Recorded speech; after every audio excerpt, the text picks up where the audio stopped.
مزدور. یو هوښیار سړی د لارې څنګ ته ناست و.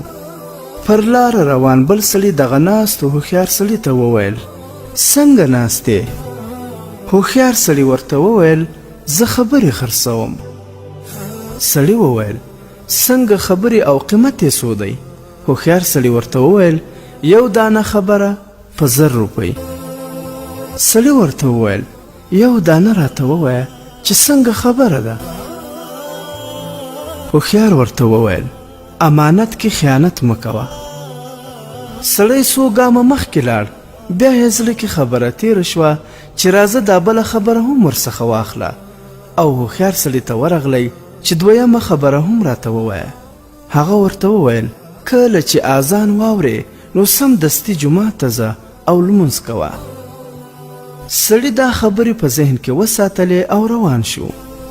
دا سړی یو وخت یو پاچا ځان سره مزدور ونیوه او هغه پاچا له کوره بل ځای ته په سفر ولاړ او خپله میرمن، لور او نور ټول کور یې د امانت په شکل ورته پرېښودل. یوه شپه د شپې ناوخته له دغه مزدور سړي څخه د پاچا ښځې د زنا کولو غوښتنه وکړه، خو مزدور سړي ورسره ونه منله، ځکه هغه خبره چې په 1000 روپۍ له هوښیار سړي څخه اخیستې وه چې په امانت کې خیانت مه کوه وریاده شوه او زنا یې ورسره ونه کړه. کله چې پاچا له سفره بیرته کور ته راغی، اوازه وه چې د پاچا ښځې سره مزدور سړي زنا کړې ده. پاچا ډېر غوسه و او د مرګ لپاره یې ورته لاره لټوله. پاچا دا فیصله وکړه او کساب ته ورغی او ورته یې وویل چې سبا مې د غوښې لپاره څوک درته راولېږه، نو مخکې له خبرو څخه یې سر پرې کړه او ما ته یې راوړه. پاچا مزدور سړی سبا قصاب ته ولېږه. مزدور چې په لاره کې د اذان غږ واورېده نو سمدستي جومات ته د لمانځه ادا کولو لپاره ولاړ. په دې وخت کې مزدور وځنډېدی.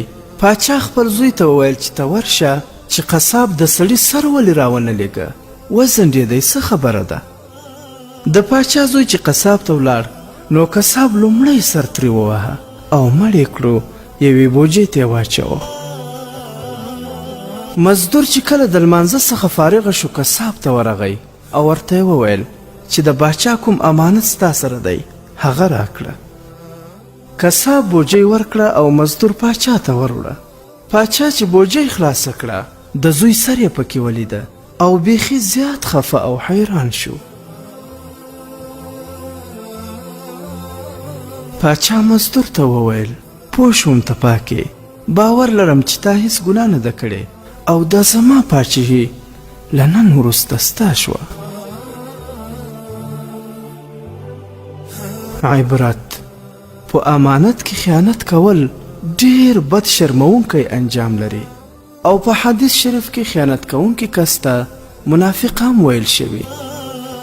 او څوک چې له خیانت ځان وساتي، لکه دا مزدور چې تاسو یې قصه واورېده، د هغه انجام او پایله ډیره ښه وي.